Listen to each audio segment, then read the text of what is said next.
There's like three different kinds of people in Iran right now.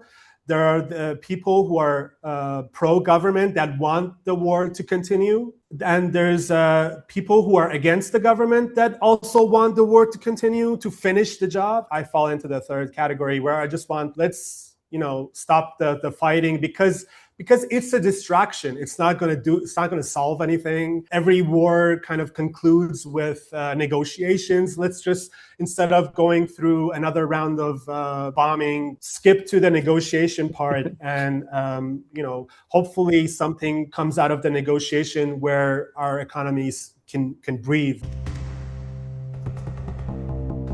I'm Borzu Deragahi. This is Badlands, my podcast. You can subscribe at borzu.substack.com. That's BORZOU.substack.com. When this whole crisis in the Persian Gulf started, it started actually in late December when people in Tehran and other cities headed out into the streets, and their original grievance was not really about democracy or the Islamic Republic. It was about money and about resources and what they saw as the predatory nature of Iranian Islamic Republic style capitalism. And they went out into the streets with honest grievances about what was going on with them, their future and their economic status in the country, the decreasing value of the Persian rial, the increasing prices for all sorts of consumer goods and living materials and so on. Tehran, for example, has become a really expensive city. Even for Westerners visiting, they notice how everything except for very heavily subsidized fuel is quite similar to prices in other parts of the world. None of the people involved in this, none of the powerful players, neither the hardliners in Tehran, neither the reformists, nor the monarchists abroad really have a solution for that issue. They all seem to cling to one or more version of the same type of neoliberal economic vision. And this was brought up recently by an extraordinary article by a gentleman in Tehran. His name is Hamid Reza Ahmadi. He is a tech guy, and not sure that much about him actually, but we're going to find out because I have him on right now. Hamid Reza, hi, how are you? Hi, hello. I haven't spoken English in quite a while, and it's going to be rusty, so bear with me. Oh, no problem. Thank you so much for joining me, and thanks for agreeing to join me. And you're in Tehran now, correct? Yes, I'm in Tehran. I have a great view of Tehran right now. If you want, I can turn the camera. And, sure, maybe later. Maybe later we'll do it here. Mountains. Which part of Tehran are you in right now? I'm in the western parts. Great. In Ashrafi S01E. Nice. So let me ask you about this really extraordinary article. It went somewhat viral in academic circles, really well written. So if your English spoken is not that, is a little rusty, obviously your writing hasn't been impacted. It was in the socialist left-leaning journal Jacobin. And could just tell me about this article and just summarize it for us? Sure, yes. Well, I wanted to write about what I am seeing from my vantage point, and to kind of explain what happened in the last 4 or 5 months. Everything started in January, in like late December, early January, where there was a lot of activity. The Pezeshkian government wanted to reform a bunch of things for the next day. They proposed a budget. It wasn't a really good proposal. The Majlis didn't approve it. They had to go back. The Majlis is the parliament. So a lot of things economically, yes. And a lot of things happened economic policy-wise in early January. And after that, it was, the January uprising, that Reza Pahlavi was part of, fanning the flames, and then the war started, and everybody kind of forgot about how we ended up here, and that's what I wanted to focus on. Not really about. I didn't really want to focus on the war or the uprising itself, but just how everything was how everything kind of falls back on the material conditions that ordinary Iranians are facing. everyone, as you said in your introduction, nobody has a really like redistributive policy, whether it's Iran's government or whether it's the opposition outside of Iran.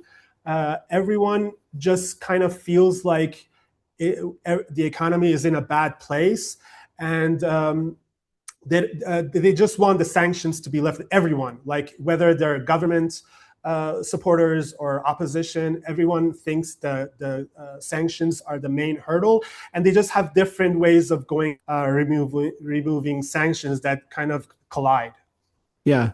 Now, let me ask you this, and your argument in that piece was rather sophisticated and showed like a sort of a keen understanding of certain aspects of economy and Iranian political economy in particular. You zeroed in on sanctions. I guess I just want to ask you, when there was that brief period when there was, I'm talking 2015, 16, 17, even 18, when there was a little bit of sanctions relief. And how did Iran's economy do? I mean, just as a way of, did Iran's economy improve at that point? And I guess more importantly, did the matter of inequality, which is what you really pinpoint as the problem in Iran, this sort of vast inequality and this sort of neoliberal, this Iranian version of the neoliberal economics that we all seem to get stuck with.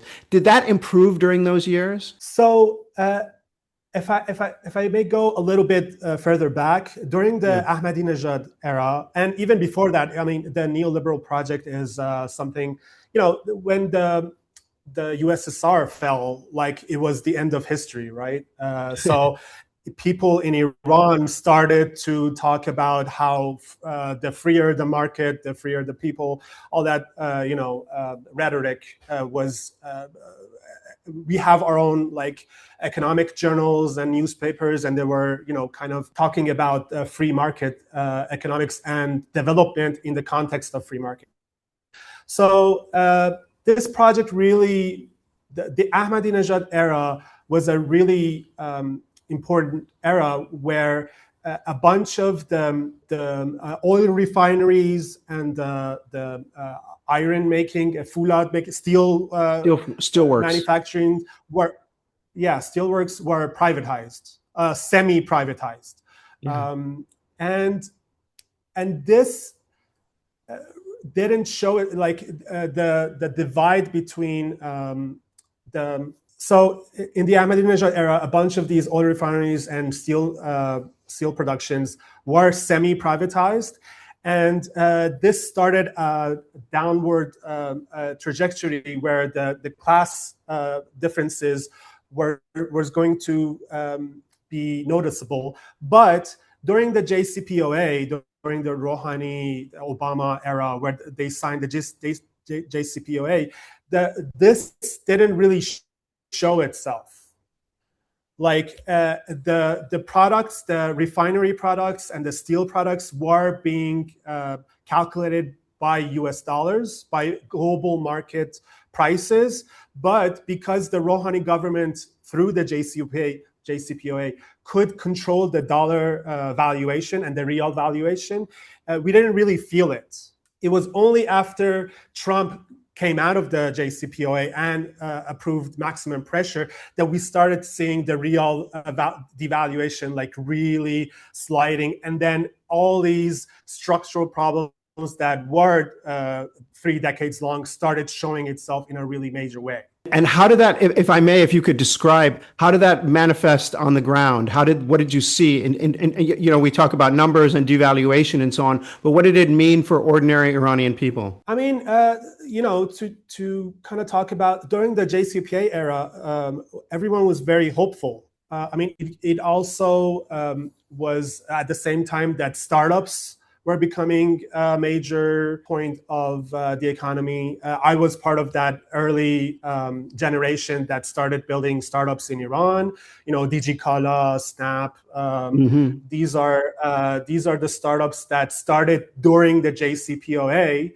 And people were using technology, and Iranians are very like forward-looking. They want to be connected to the world. They want to use technology, and all that kind of slipped slipped away after Trump like burned the JCPOA. Like there's very little hope. All the startups that are in Iran are from the JCPOA era that have managed to survive somehow. There's pretty much no new startups because it just doesn't make any sense to launch something, because the purchasing power of the public is very low, and it's going lower every year. And the economy is very, very stale, and everyone's kind of feeling like there's no way out of this. Yeah. And I will say this too, that before the war, nobody saw any way out of the sanctions. The Trump administration, the Biden administration really didn't want to get back to the JCPOA. Now, because of closing of Strait of Hormuz, or some people are talking about maybe there's a way out of building economic relations with different countries because of the straits and the closing. So there's a little bit more hope after the war than there was before. Now, one of the notes that you touched on in your article was about how the kind of grand narrative of Iran shifted from grievance against the economy, about the economy, and against the Islamic Republic, towards a more nationalistic sentiment, and even if that means holding your breath and gagging your vomit reflex, and siding with the Islamic Republic and the Revolutionary Guard at this point. Do you see that? How is that playing out? Excuse me. How does that play out right now? I mean, everyone's still in shock. We're in shock because of the war, and because nobody expected the war to be this kind of like stalemate. I'm not sure about. There's no polling on this, so everything I'm telling you is very anecdotal, and it's from people around me. But like people around me, and myself included, did not see the war going the way it has gone. Like we didn't see Iran being able to hold off like the two major military powers. So everyone's still in shock. The fact that the internet is still shut off has kind of been successful in the fact that nobody can really talk to each other. Like there's no dialogue being formed about what happened, what did the war mean, what do we do now. I don't have internet myself. I'm using the internet that's provided from my workplace, but I don't have internet when I go home or when I'm out on the street. So the shutting off the internet was a major own goal by the government, and it's hard to really think about what's happening in people's minds. Yeah. And so on the subject of that internet, so companies are allowed internet, certain companies are allowed internet. How does that work? Well, I'm working from a co-working space. I see. So the co-working space has semi-open internet. It's not really open. Only YouTube is open from the social media, but I can turn on my VPN. The internet that's cut off from everyone kind of makes it that the usual VPNs don't work on it. So at home, when I don't have internet, I can't even like set up a VPN on my. The government has basically kind of painted themselves into a corner, because in 2-3 years ago they shut off Instagram. And because they shut off Instagram, everybody started using VPNs. And so now, if they want to kind of limit everyone's access, they kind of have to shut off the gateway, so the usual VPNs don't work. Yeah. Of course, people find ways around this. There's Starlink. So there's a cat and mouse game between the government and people who want to access. Does that, and just because of relating it back to the article that you wrote, does that shutting off of internet damage the economy? I know so many people who have small businesses on Instagram and have been making money and making a living off of social media. Yes, absolutely. I actually wrote an article in Sharq that I can link. It's in Farsi. Sharq is like maybe the leading reformist daily newspaper in Iran, and Yes. basically it's a Tehran newspaper. Yeah, and I kind of compared today's shutting off internet and war environment to COVID. So in COVID, people were, it was a major catastrophe. A lot of people were dying and sick, and people were shut in.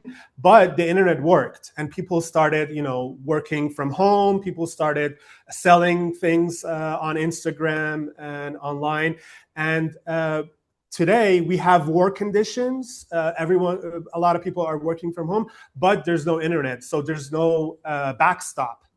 Everyone's just losing their inventory. Everyone's losing their customers, and the internal intranet that we have works. Like everyone's like a lot of websites are hosted inside, and you can access them, but the Google search that people use to get to these sites, the Instagram, the social media good point that people use to get to them is kind of destroyed. So people, even though, like, for example, if me or my wife want to buy shoes, like we kind of remember the name of the store that we liked on Instagram, but we can't find it. Like, we don't know how to get to it. Even if their shop works, there's no way to get to it. Yeah, I mean, one thing that I have to say is, and a lot of people will be surprised by this abroad, is, I mean, your article was not really cautious, your piece. And maybe some people won't get how brutally subversive it was in its own way. It was in a way kind of refuting and opposing the entire system in its own way. And yet you wrote it. There's this, and then you wrote this article in Sharq criticizing the state of the internet in Iran. Aren't you worried? Isn't there a fear that you'll get a call from Ershad or one of the ministries and ask you to come and meet for a little meeting, a little discussion about this? Is that something that is of concern, or are things a little bit more relaxed nowadays than that? Well, I mean, I purposely wrote the article for Jacobin in English. I'm hoping it doesn't really get back to anyone here. The criticizing internet shutdown is very normal. Like nobody. I mean, unless you kind of go overboard and talk about how the government through this shutdown is, killing people, or is, I mean, if your rhetoric is too harsh, maybe you'll get a call. But if you're just like talking about the economic conditions and how the internet shutdown is playing out in ordinary lives, there's no worry there.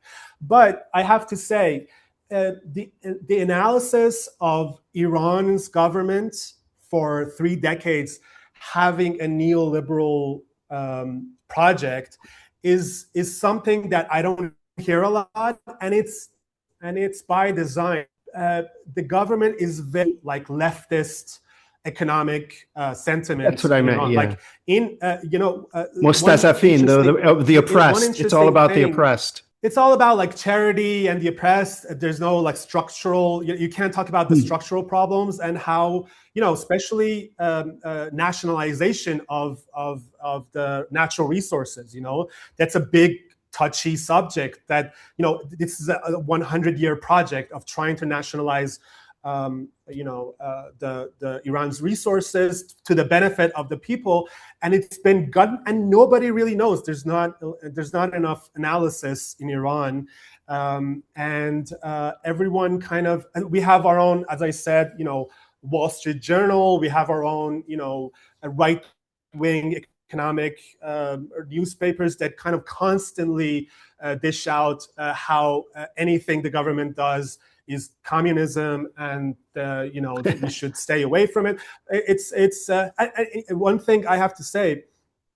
In late fall. Go ahead. Wait, there is a newspaper in Iran that spews Wall Street Journal style screeds against communism. Oh, absolutely. Two things. Late fall, when the government was doing its austerity package, as I mentioned in the article, they did 4 things that really hurt the ordinary people. At the beginning of it, they just randomly arrested 4 left-leaning economists. They kept them for a week or a few days, and then they released them. It was a signal that, who knows what it was for? Maybe I don't know. Maybe they didn't pay their parking ticket or something. But no official reason was given. But I would suspect that it's kind of like, it's the freezing effect. Like, don't say anything, just keep your mouth shut. And the second thing is, we have Dunyaya Iqtisad. Yeah, I know that. World of Economic. It's the leading economic newspaper. That's a right-leaning newspaper. And when the first week of the demonstrations against the austerity package in Iran was happening, Dunyaya Iqtisad actually ran a headline that these demonstrations are the result of the class divide and the growing class divide. And I was like, oh, wow, this is such a great article. Let me read it. And it was all about the content of the article was all about private free markets and private private ownership, and how the government needs to be responsive to private ownership. The content of the article had nothing to do with the title. Tell me a little bit about your project, Ervand. It's called. What is it about? I have a startup. I studied computer science. I'm not supposed to be political in any way, shape, or form. I run a startup. I'm one of the startups that were kind of founded during the JCPOA era. My startup is called Event, and it's a Eventbrite clone for Iran. I don't know if you're familiar with the Event platform. Yeah. That's what I do. I spend most of my day coding and doing products. And but since I'm in Iran and this is all affecting me, I have to kind of pay attention to what's happening to the economy. And I wish there were a way for more analysis on what's happening inside Iran. And I find it lacking. And Evand, it works right now? Is it operating on the Iranian internal intranet? Yes, it works. It's doing because of the war and the internet being shut off, we're like minus 50-60% revenue year over year. So we're kind of hanging on, and we're hoping that somehow there's peace and there's an end to the war, so we can get back to providing the service for our customers. Have you had to lay off or furlough any employees? No, we've had to not renewed. One person was not renewed from last year to this year, but other than that, we've kind of held on for dear life and waiting for things to calm down. How about things? Are people in general worried about the war resuming? A lot of people, including myself, were speculating that now that this China trip is over, Trump can resume kinetic action against Iran, resume the war without having to worry about embarrassing himself in front of Xi Jinping. What do you think of that? And are people worried again about the war starting up? I mean, Trump is very unpredictable. I'm not sure what's going to happen, but I know that there's like three different kinds of people in Iran right now. There are the people who are pro-government that want the war to continue and, kind of resist and kind of start the bombing again. And there's people who are against the government that also want the war to continue, to finish the job. And there's the third part where we're just like kind of, I fall into the third category where I just want like let's stop the fighting because it's a distraction. It's not going to solve anything.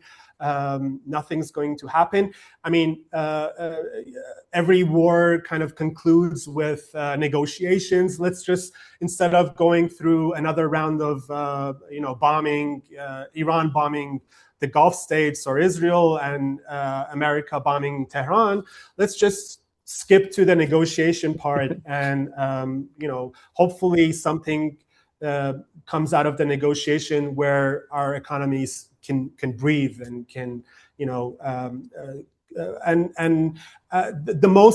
the major thing that I'm looking for is sort of a way for the government to control the dollar, the forex exchange. So to stop the backsliding of the devaluation of y'all. That would be the biggest improvement that we could see after this war. Are people preparing? Do you see any signs of people hoarding or stocking up, getting ready for another round of fighting? Is there any kind of level of preparation like that? Or is it still like, whatever, inshallah, miyad ya nemiyad, it'll come or it won't come, and it's like pretty much in God's hands? Everyone's very traumatized by the sounds. Like yesterday, my wife called me and said they started the war and it's back again. And I was like checking Twitter and trying to figure out what's happening. And then my wife called back and said it was just thunder. Like everyone's kind of fearing, like very, very hyper cognizant of sounds around them. But as far as hoarding and, I mean, everything's very expensive, a lot more expensive than it was like 4 or 5 months ago. But we didn't really actually see anything that we couldn't get. Like there wasn't, the shelves were all stocked. Yeah. Everyone was getting things. One thing that's happening in Iran is they're kind of keeping the price of chicken meats, like the poultry, to a manageable level. It's still very expensive. I'm not saying it's cheap, but they're trying to keep that one thing manageable. And it's kind of like it's strange because rice, beans, everything's more expensive than poultry now. Like 1 kilo of beans. So like in America, or if you want to eat cheaply, you would get rice and beans. Yeah. But right now, the cheapest thing is sort of like poultry. So it's weird. Like they're trying to like manage it, and it's having like weird effects on some prices. But I don't want to like mince my words. Everything is very expensive, and I'm really worried about people who are laid off from their work and people who are lost their jobs because they were selling through Instagram or social media. And they're just, going through their savings right now. And this is going to have a major effect like a few months from now too, like in people's living conditions. Do you think that, I mean, there's a hypothesis in in Washington, among certain think tanks, among certain policymakers, this is maybe a little bit beyond your expertise, but like there's a hypothesis that this economic pressure, that this declining real will lead to the collapse of the regime, and that will give the United States a stronger bargaining position. What do you think of that? I mean, from what I can tell, that's the FDD's position, and that's a Benjamin Netanyahu think tank, right? Like, I think everyone in Iran, like I would say this, that even people who are pro, like the pro Pahlavi or against the government, kind of can see how Israel is, they don't have the best intentions. Like, even if we kind of say, okay, Trump is doing something, or there's something, he's planning something, he's trying to do something, maybe some of them still trust Trump somewhat. They don't trust Israel, and they don't trust what the grand planning that Netanyahu has for Iran. I mean, there's no polling, and this is just anecdotal, but I think that people are seeing the divergence of Israel and America on the Iran issue. All right. Well, great. Well, let's take a look at your view. Let's see the view that you have there. If you want to turn the computer around now, let's see. Yeah, and I would say this. Sure. It's very strange for this time of year to have snow on the mountains. Oh, wow. Like, usually it's been an unusual year weather-wise, everywhere, all over the Middle East. Yes. They say that because we destroyed Israeli satellite. I don't know what. I did research into that. I talked to some climate journalists and did some research with climate type people, and they're saying no, it's impossible. It probably has something to do with El Nino. Anyway. Yeah. So this is the view outside my wow, my what a view. And it's a beautiful city. It's great weather right now. It's cloudy today, and I'm not sure if you can see the snow. I think you can. Yeah, I can see the snow. Yeah. So that's good, and it's really, and we've had a tough year with droughts and water reservations. So hopefully the snow can come in handy this year, and we'll have a better year. Hamid Reza, thank you so much. It's been such a pleasure speaking with you. Yes, thank you, Roger. Thank you so much, Hamid Reza, and thank you, listener, for tuning in. If you can subscribe, you can find me also on YouTube and Spotify and Apple Podcasts.